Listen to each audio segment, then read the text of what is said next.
I'll show you how to use the dedicated front flash icon within the native iPhone camera app to turn the screen flash on, off, or set it to auto, without the frustration of your phone choosing the wrong lighting for your selfies.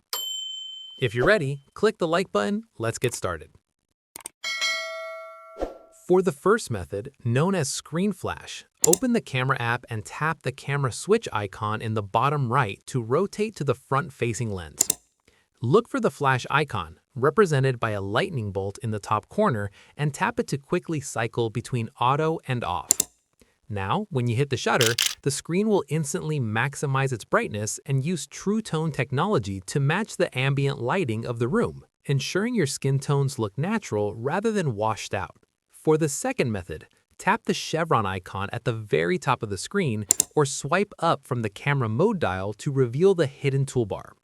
Now, tap the flash icon in this new row to toggle between auto, on, and off.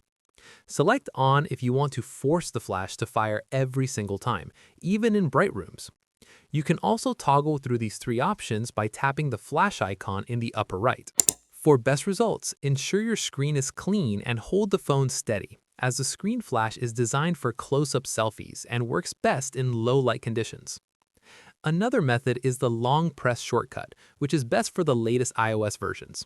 Simply long press the flash icon in the top corner to slide out the menu options instantly. Slide your finger to your preferred setting between auto, on, and off, and release to lock it in. This method is the fastest way to adjust your lighting while keeping your phone perfectly positioned for the shot. If you have any queries or input, comment below and I'll respond. Click this card for a curation of our best video tutorials and check the description below for more.